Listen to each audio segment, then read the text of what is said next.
Accompagnateur au bonheur présente Anthony Rives, coach de vie.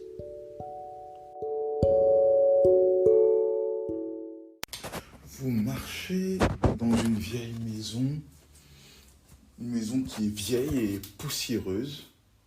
Vous balayez du regard cette maison dans l'espoir de la renouveler, de la revivifier, de lui redonner de l'énergie, en fait, de la couleur, qu'elle soit belle à l'œil.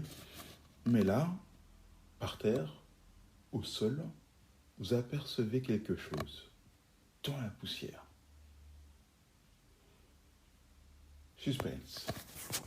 Ma question avant de vous donner la suite de cette histoire, c'est, selon vous, qu'est-ce qui peut vous donner une stabilité dans la vie, un but, vous élever et vraiment enrichir votre personnalité? On parle de valeurs. En fait, définir ces valeurs, cela nous donne une direction. Cela nous donne un objectif de vie. Quelqu'un qui a des valeurs sait où il va, sait quel est le but de sa vie, du moins, quel est le but qui s'est défini à atteindre dans la vie, pourquoi il agit dans telle ou telle circonstance, ce qu'il peut faire, ce qu'il se permet de faire, ce qu'il ne peut pas faire. En fait, quelque part, il développe une certaine intégrité vis-à-vis de lui-même. Donc on comprend vraiment l'importance d'avoir des valeurs aujourd'hui, qu'elles soient morales, qu'elles soient personnelles, qu'elles soient de tout type. Mais en tout cas, nos valeurs nous définissent comme un code-barre sur un produit. Nous ne sommes pas des produits, mais tout cela pour dire que c'est notre identification, c'est notre ADN, nos valeurs. Il est essentiel de les définir, de les développer, de les enrichir. Et les valeurs peuvent même se transmettre, qu'elles soient génétiquement ou même consciemment. L'ADN est porteur de beaucoup de choses. Nos valeurs sont porteurs de notre personnalité. On peut même parler alors d'une certaine intégrité. Nos valeurs, parfois, si elles sont excellentes, si elles se démarquent de beaucoup, on peut les considérer même comme une vertu. Alors revenons à notre exemple du début. Vous marchez dans une maison vieille et poussiéreuse, vous balayez du regard cette maison dans l'espoir de la rénover, la revivifier, lui redonner de la vie. Mais là, par terre, au sol, vous apercevez quoi? Vous apercevez un objet brillant dans la poussière. C'est un diamant.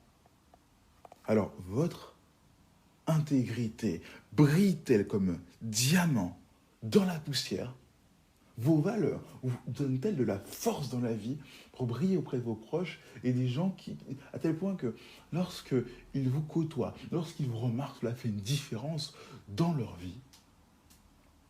Est-ce votre cas? Si vous avez des fortes valeurs, même pourquoi très fort? Parce que pourquoi c'est aussi, pourquoi vous faites ça, c'est un peu, vos valeurs sont un peu la réponse à votre pourquoi, qui va définir votre ligne de conduite, votre direction, votre chemin tracé dans la vie.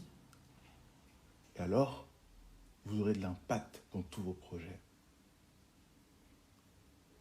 Alors qu'on pourrait dire que parfois le monde est rempli de saleté, de poussière morale, d'attitudes ignobles, vous restez fixe et stable, tel une digue contre les vagues. Comme un point de mire, comme un phare à l'horizon pour les gens. Grâce à vous, les gens comprennent qu'il est important de définir pour eux-mêmes des valeurs propres à la réussite, à un certain succès personnel, à une bonne estime de soi, à une bonne image de soi, etc. Donc ici, vous comprenez toute l'importance, le côté essentiel d'avoir des valeurs ajoutées quelque part. Parce que finalement, ça vous rend plus fort, ça vous rend plus stable, que ce soit émotionnellement, que ce soit mentalement, que ce soit etc. Dans vos projets, vous avez une direction, vous n'êtes pas ébranlé au premier coup de vent. On pourrait dire quelque part que vous êtes une montagne. Il y a un proverbe qui dit « le roseau ploie face au vent, mais la montagne, elle, ne ploiera jamais ». Vos valeurs font de vous une montagne, font de vous quelqu'un d'intègre, comme un diamant qui brille dans la poussière. Parce qu'on dit qu'on est tous faits de poussière, on est fait d'eau, etc. Mais vous brillez malgré tout cela. Alors, serez-vous un diamant qui brille dans la poussière?